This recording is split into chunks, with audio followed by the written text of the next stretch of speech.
And specially ನೀವೀಗ ಕೊನೆಯದಾಗಿ ಶಂಕರ್ನಾಗ್ ಮತ್ತು ಪುಟ್ಟಣ್ಣ ಕಣಗಾಲವನ್ನು ಮತ್ತೆ ನೆನಪು ಮಾಡುವಂತಹ ಮೆಲ್ಕಾಕುವಂತಹ ಏನಾದರೂ ಒಂದು ಸನ್ನಿವೇಶ ನಿಮ್ಮೊಂದಿಗೆ ಇದ್ದಿದ್ರೆ ಅದನ್ನು ಸ್ವಲ್ಪ ರಿವೀಲ್ ಮಾಡಬೇಡ. ಹೌದು, ಅದೇನು ಅಂತಂದರೆ ರಾಜ್ಕುಮಾರ್ ಅವ್ರು ಕಿಡ್ನಾಪ್ ಆಯಿತು.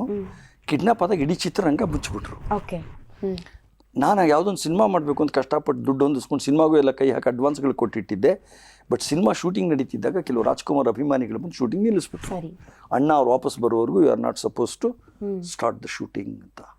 ನಮಗೆ ಬೇರೆ ದಾರಿನೇ ಇಲ್ಲ. ಬಟ್ ನಾನು ಹಾಕಿರೋದ್ರಲ್ಲಿ ಒಂದು ಸ್ವಲ್ಪ ಉಳ್ಕೊಂಡಿದ್ದೆ ದುಡ್ಡು, ಒಂದು 7-8 ಲಕ್ಷ ಉಳ್ಕೊಂಡಿದ್ದೆ, 3 ಲಕ್ಷ ಖರ್ಚಾಗೋಗಿದೆ, 10 ಲಕ್ಷದ ಸಿನಿಮಾ ಅದು. ಈ ನನ್ನ ಹೆಂಡತಿ ಒಂದೇ ಮಾತಾಡಲು, ಅಲ್ರಿ ಬರೀ ರಾಜ್ಕುಮಾರ್ ಅವ್ರ ಕಾಡ್ಗೆ ಹೋಗಿರೋದಕ್ಕೆ ಚಿತ್ರರಂಗ ನಿಂತೋಗಿದೆ. ಟಚ್ ವುಡ್ ಅವ್ರ ಜೀವಕ್ಕೆ ಅಪಾಯ ಆದರೆ ನಿಮ್ಮ ಇಂಡಸ್ಟ್ರಿ ಹಣೆ ಬರ ಏನು ಅಂದ್ಲು. Just is not in front of us. ಅಷ್ಟೊಂದು ಸಮಸ್ಯೆ ಆಗ್ತಿದೆ ಇಂಡಸ್ಟ್ರಿನಲ್ಲಿ. ಯಾವತ್ತು ಶುರು ಆಗುತ್ತೆ ನಿಮಗೆ ಗೊತ್ತಿಲ್ಲ. ದುರದೃಷ್ಟವಶಾತ್ ಹಾಗಾಗೋದು ಬೇಡ. ಅವ್ರ ಜೀವಕ್ಕೆ ಏನಾದ್ರು ಅಲ್ಲಿ ಅಪಾಯ ಆದರೆ ನಿಮ್ಮ ಫೀಲ್ಡ್ ಕತೆ ಏನು? ಹೌದು, ನನಗದು ಒಂದು ದೊಡ್ಡ ಪ್ರಶ್ನಾರ್ಥಕ ಚಿಹ್ನೆ ಆಗ್ಬಿಡ್ತು. ಅಂದ್ರೆ ಚಿತ್ರರಂಗದವರಲ್ಲ ಆದ್ರೂ ಅವ್ರಿಗೆ ಈ ಒಂದು ನಾನು ಈ ಉಳ್ಕೊಂಡಿರೋ ಆ ಚೂರು ದುಡ್ಡನ್ನ ಸಿನಿಮಾಗೆ ತಿಡೋ ಹಾಗಿಲ್ಲ. ನಾನು ಆ ಸಿನಿಮಾ ಎಲ್ಲ ರೆಡಿ ಮಾಡಿ ವಿಷ್ಣುವರ್ಧನ್ ಇದೇ ತರ ಕಿಡ್ನಾಪ್ ಆಗ್ಬಿಟ್ರೆ ನೆಕ್ಸ್ಟು ಸೈಕಲಾಜಿಕಲ್ ಆಗಿ ಏನ್ ಬೇಕಾದ್ರೂ ಆಗ್ಬೋದು. ಎಕ್ಸಾಕ್ಟ್ಲಿ.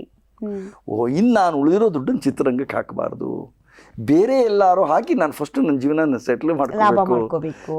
ಬಿಕಾಸ್ ನಮಗೆ TADA ಇಲ್ಲ, ಪೆನ್ಷನ್ ಇಲ್ಲ, ಗ್ರ್ಯಾಚ್ಯುಯಿಟಿ ಇಲ್ಲ ನಮ್ಮ ಸಿನಿಮಾದಲ್ಲಿ. ನೀವೇನು ದುಡ್ದಿರ್ತೀರಾ ದುಡಿಯೋವರೆಗೆ ಮಾತ್ರ ನಿಮ್ ದುಡ್ಡು. ಅದೇ ಒಬ್ಬ ಡ್ರೈವರ್ಗೆ ಸಿಗುತ್ತೆ, ಒಬ್ಬ ನರ್ಸ್ಗೆ ಸಿಗುತ್ತೆ, ನಮಗೆ ಸಿಗಲ್ಲ. ಮಾಧ್ಯಮದಲ್ಲಿರೋರಿಗೆ ನೀವು ಎಷ್ಟೇ ಕೆಲಸ ಮಾಡಿರಿ, ಎಷ್ಟೇ ಚೆನ್ನಾಗಿ ಮಾಡಿರಿ, ನಿಮ್ಮ ಪೆನ್ಷನ್ ಅಂತ ಯಾರು ಕೊಡ್ತಾರೆ? ಹೌದು. ಆವಾಗ ಯಾರೋ ಐಡಿಯಾ ಕೊಟ್ಟರು, ಒಂದು ಕೆಲಸ ಮಾಡೋ ಕೌಶಿಕ್, ಬೆಂಗಳೂರಿಂದ ಎಲ್ಲರೂ ಒಂದು 8-10 ಕಿಲೋಮೀಟರ್ ಹೊರಗಡೆ ಹೋಗಿ ಒಂದು 2-3 ಎಕರೆ ಜಾಗ ತೊಗೊಂಡ್ಬಿಡು, ಬೇಲಿ ಹಾಕಿಸ್ಬಿಡು, ನಂದಲ್ಲ ಅಂತ ಬಿಟ್ಬಿಡು. 25 ವರ್ಷ 30 ವರ್ಷ ನೀನು ರಿಟೈರ್ ಏಜ್ ಬಂದಾಗ ವಾಪಸ್ ಹೋಗು. ಅದಕ್ಕೆ 10ರಷ್ಟು ಬೆಲೆ ಆಗಿರುತ್ತೆ. ನಿನಗೆ ಎಲ್ಲರೂ ಗೌರ್ಮೆಂಟ್ ಕೆಲಸದಲ್ಲಿ ಇದ್ದಾಗ ಹೆಂಗೆ ಏನೇನೋ ಬರುತ್ತಲ್ಲ ಕ್ರೆಡೆನ್ಷಿಯಲ್ಸ್, ಆ ಥರ ಆದರೂ ದುಡ್ಡು ನಿನ್ನನ್ನು ಕಾಪಾಡುತ್ತೆ ಅಂತ ಒಂದು ಐಡಿಯಾ ಕೊಟ್ಟರು. ಅವಾಗ ಉಳಿದಿದ್ದ 6-7 ಲಕ್ಷ ತೊಗೊಂಡೋಗಿ ಮಾಗಡಿ ರೋಡಲ್ಲಿ ಒಂದು ಜಾಗದಲ್ಲಿ ಒಂದು 3 ಎಕರೆ ಜಾಗ ತೊಗೊಂಡು ಕಾಂಪೌಂಡ್ ಹಾಕಿಸ್ ಬಂದ್ಬಿಟ್ಟೆ. ಏನು ಬೇರೆ ಮಾಡೋಕ್ಕೆ ದುಡ್ಡಿಲ್ಲ, ಬರೀ ತೊಗೊಳಕ್ಕಷ್ಟೇ ಸಾಕಾಯ್ತು ದುಡ್ಡು. ಬಟ್ ಒಂದ್ಸತಿ ರಮೇಶ್ ಏನಕ್ಕೂ ಆ ಕಡೆ ಬಂದಿದ್ರು, ನಮ್ಮ ಅರವಿಂದ್ ರಮೇಶ್. ಅಷ್ಟು ಚೆನ್ನಾಗಿ ಮಾಡಿದ್ಯಾ ನೀನು, ಒಂದು ದೊಡ್ಡ ಕಾಂಪೌಂಡ್ ಹಾಕಿ. ನಾನು ನೋಡಿದೆ, ಅದ್ರ ಹತ್ರ ಏನೋ ಕೆಲಸದ ಮೇಲೆ ಬಂದಿದ್ದೆ. ನೀನು ಚಿಕ್ಕದಾಗ ಒಂದು ಹಳ್ಳಿ ಮನೆ ಕಟ್ಬಿಟ್ಟು ಶೂಟಿಂಗ್ ಕೊಡಬಾರ್ದ? ಬೆಂಗಳೂರಲ್ಲಿ ಹಳ್ಳಿ ಮನೆನೇ ಇಲ್ಲ, ನಾವೆಲ್ಲ ಸಾಗರಕ್ಕೆ ಹೋಗ್ಬೇಕು, ಇಲ್ಲ ಚಿಕ್ಕಮಗಳೂರಿಗೆ ಹೋಗ್ಬೇಕು, ಇಲ್ಲ ಮಲ್ನಾಡ್ ಕಡೆ ಹೋಗ್ಬೇಕು, ನೀ ಆ ಸೇಲಲ್ಲಿ ಒಂದು ಮನೆ ಕಟ್ಟಬಾರ್ದಾ ಅಂದರು. ಆವಾಗ ಸ್ವಲ್ಪ ಐಡಿಯಾ ಬಂದು ನನ್ನ ವೈಫ್ ಹತ್ರ ಇನ್ನೊಂದಷ್ಟು ಸ್ವಲ್ಪ ಹಣ ತೊಗೊಂಡು ಸಾಲ ತೊಗೊಂಡು ಅಲ್ಲೊಂದು ತೊಟ್ಟಿ ಮನೆ ಕಟ್ಟಿದೆ. ಆ ತೊಟ್ಟಿ ಮನೆಗೆ ಸಣ್ಣ ಸಣ್ಣ ಸೀರಿಯಲ್ ಅವರೆಲ್ಲ ಶೂಟಿಂಗ್ ಬರೋಕ್ಕೆ ಶುರು ಮಾಡಿದ್ರು.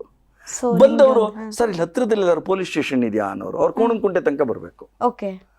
ತಕ್ಷಣ ಹೌದಲ್ಲ, ಹಳ್ಳಿ ಮನೆ ಜೊತೆ ಒಂದು ಚಿಕ್ಕದೊಂದು ಪೊಲೀಸ್ ಸ್ಟೇಷನ್ ಕಟ್ಟೋಣ ಅಂತ ಒಂದು ಪೊಲೀಸ್ ಸ್ಟೇಷನ್ ಕಟ್ಟಿದೆ. ಪೊಲೀಸ್ ಸ್ಟೇಷನ್ ಅರ್ಧ ದಿವಸ ಶೂಟಿಂಗ್ ಮಾಡೋರು, ಹಳ್ಳಿ ಮನೇಲಿ ಅರ್ಧ ಶೂಟಿಂಗ್. ಇನ್ನು ಕೆಲವರು ಬಂದು ಸರ್ ಒಂದು ಹಾಸ್ಪಿಟ್ಲದ್ದು ಒಂದು ಸೆಟ್ ಹಾಕ್ಕೊಟ್ಬಿಟ್ರೆ ಸರ್, ನಮ್ಮ ಸಣ್ಣ ಪುಟ್ಟ ಒಂದು ಹಾಸ್ಪಿಟ್ಲು, ಡಾಕ್ಟರ್ ಚೆಕ್ ಮಾಡ್ದಂಗೆ, ಸ್ಟ್ರೆಚರಲ್ಲಿ ಕರ್ಕೊಂಡು ಹೋದಂಗೆ, ಅದನ್ನು ಒಂದು ಮಾಡಿದೆ. ಶೂಟಿಂಗ್ ಜಾಸ್ತಿ ಆಗಕ್ಕೆ ಶುರು ಆಯಿತು. ಹೊಳೆಯುತ್ತೆ, ಎವ್ರಿಥಿಂಗ್ ಕಮ್ಸ್. ಕಡೆಗೊಬ್ಬರು ಬಂದು, ಸರ್ ಇಷ್ಟೆಲ್ಲ ಮಾಡಿದ್ದೀರಾ, ನೀವೊಂದು ಬ್ಯೂಟಿಫುಲ್ ಆಗಿ ಒಂದು ಬ್ಲೂ ಮ್ಯಾಟ್ ಸ್ಟುಡಿಯೋ ಮಾಡಿಬಿಡಿ ಸರ್, ಗ್ರೀನ್ ಮ್ಯಾಟ್ ಸ್ಟುಡಿಯೋ. ಈಗ ಪೌರಾಣಿಕ ಚಿತ್ರಗಳು, ನಾಗರಕ್ಕೆ ಸಂಬಂಧಪಟ್ಟಂಗೆ ನಾಗಿನೆಲ್ಲ ಬರ್ತಾರೆ, ಅವ್ರಿಗೆಲ್ಲ ಹೊರಗಡೆ ಹೋಗಿ ದೊಡ್ಡ ದೊಡ್ಡ ಜಾಗ ಸಿಗಲ್ಲ. ನೀವು ಹೆಂಗೂ ದೊಡ್ಡದಾಗಿದೆ ಫ್ಲೋರು, 20 ಅಡಿ ಹೈಟು, 40 ಅಡಿ ಆಗಲ್ಲ. ಅದು ಗ್ರೀನ್ ಬಣ್ಣ ಹೊಡಿಸಿ ಗ್ರೀನ್ ಮ್ಯಾಟ್ ಮಾಡಿಬಿಟ್ಟೆ. ಅರ್ಧಕ್ಕರ್ಧ ಅಡ್ವರ್ಟೈಸ್ಮೆಂಟ್ ಅವರೆಲ್ಲ ಬಂದಲ್ಲಿ ಶೂಟಿಂಗ್ ಶುರು ಮಾಡ್ಕೊಂಡ್ಬಿಟ್ರು. ಕಡೆಗೆ ಆ ಸ್ಟುಡಿಯೋ ನಾನು ಒಳಗಡೆ ಹೋದ್ರೆ ಒಂದು 6 ಕಡೆ ಊಟ ನಡೀತಿರ್ತಿತ್ತು. ಅಲ್ಲೆಲ್ಲೋ ಸೀರಿಯಲ್ ಹಳ್ಳಿ ಮನೆ, ಇಲ್ಲಿ ಪೊಲೀಸ್ ಸ್ಟೇಷನ್ ಒಂದು ಶೂಟಿಂಗು, ಅಲ್ಲೆಲ್ಲೋ ಕೊಳದ ಹತ್ರ ಒಂದು ಶೂಟಿಂಗು. ನಾನು ಎಲ್ಲಿ ಊಟ ಮಾಡಬೇಕು ಎಲ್ಲಿ ಬಿಡಬೇಕು ಗೊತ್ತಿಲ್ಲ, ಆ ಲೆವೆಲ್ ಹೊಟ್ಟೋಯ್ತು ಸ್ಟುಡಿಯೋ. ಅದಕ್ಕೆ ನಾನು ಪುಟ್ಟಣ್ಣ ಕಣಗಾಲ್ ಸ್ಟುಡಿಯೋ ಅಂತ ಹೆಸರಿಟ್ಟು ಪುಟ್ಟಣ್ಣ ಕಣಗಾಲ್ ವೈಫನ್ನ ಕರೆಸಿದೆ, ಗುರುಪತ್ನಿ. ಆಕೆ ಬಂದು